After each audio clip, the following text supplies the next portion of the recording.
Today we are going to talk about a popular cruise port being removed from a lot of itineraries on a particular cruise line and what might be behind that. We're also going to be talking about what you need to know about some trends I've seen in cruise pricing lately that might just change how you look at your bucket list. So let's go ahead and get started.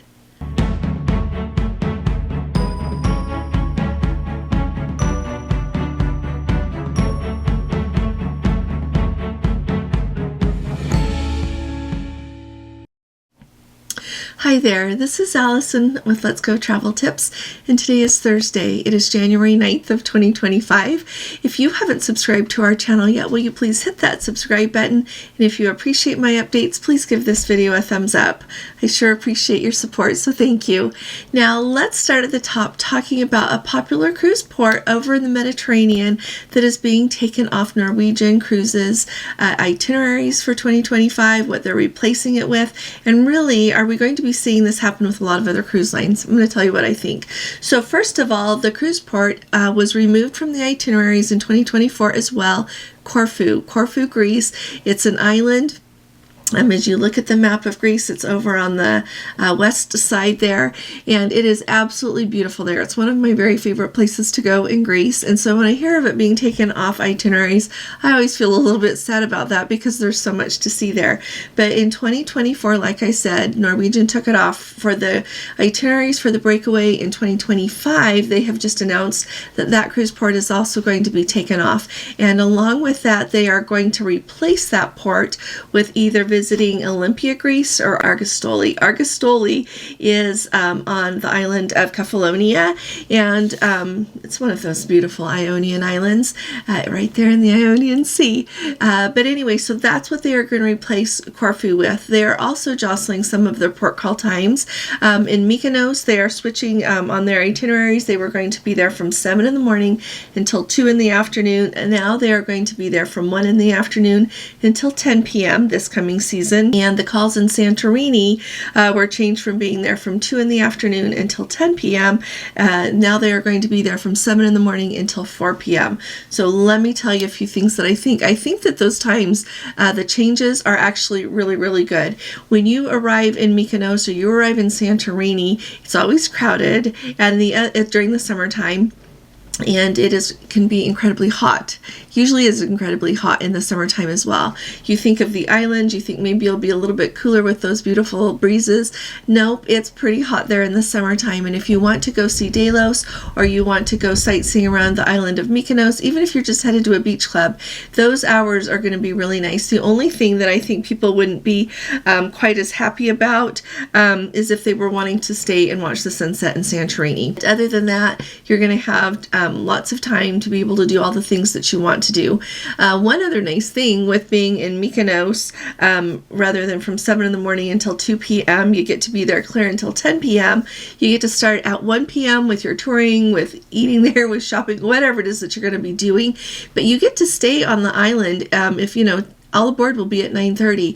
Mykonos is known as one of the party islands there in Greece. Very big nightlife, huge nightlife. And so if you are someone that wants to see that in action a little bit, I know that the later it gets, the more alive it gets, but at least you get to be there until 9:30. So just putting that out there. So just wanted to let you know if you happen to be booked on the breakaway and if you're looking to go on Norwegian to the Mediterranean in 2026, I would bet that this might be taken off or not even show up on their itineraries. Now, why are they doing this? A lot of the articles that I have read are talking about the fact that Greece is implementing new taxes to visit different islands and different ports. And I want to say I don't think this is it, because all the other cruise lines are keeping their calls in Corfu. I think it's either due to port congestion or the trend that we see a lot with Norwegian wanting to save on gas. If you look at the map, if you're keeping it with Santorini and Mykonos and Olympia, Kefalonia there, it's much tighter. And so we'll just kind of see how things shape up. But if you're going on one of those cruises, you're going to have a magnificent time, so don't worry. Finally, I want to add about this itinerary change with Norwegian not going to Corfu.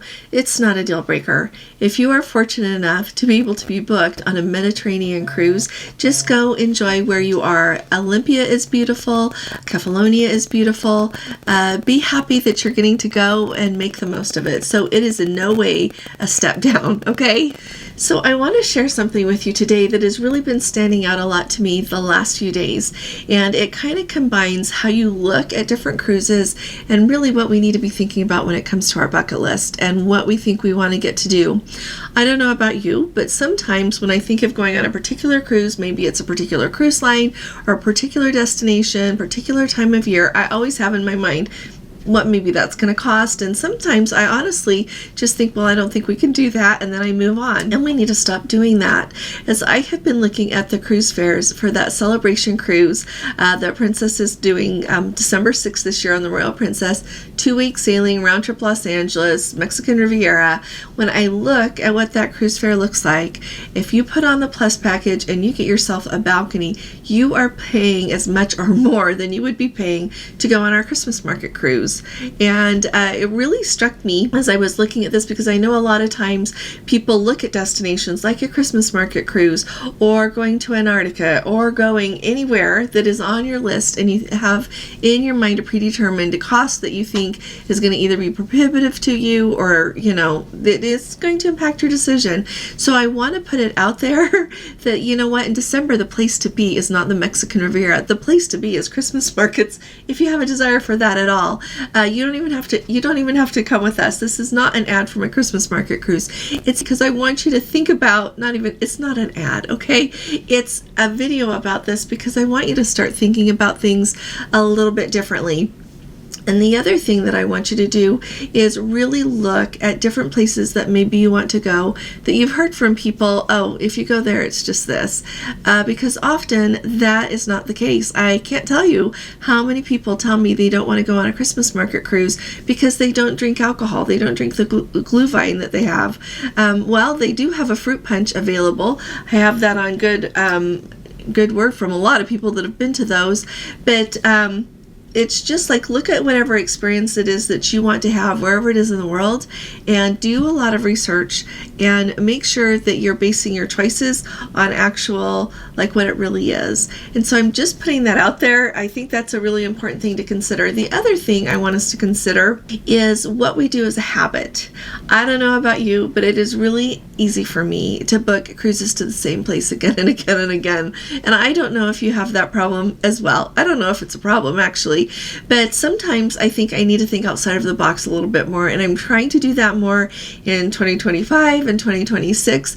But I want you to think about that. If you do the same route in Alaska every year, or you do the same Caribbean cruise every time, I want you to start thinking a little bit more about maybe how you could tweak that, how you could see something different. Because in the Caribbean, there are a lot of islands in that whole region there between, you know, the Caribbean with the Bahamas and just everything in that whole region.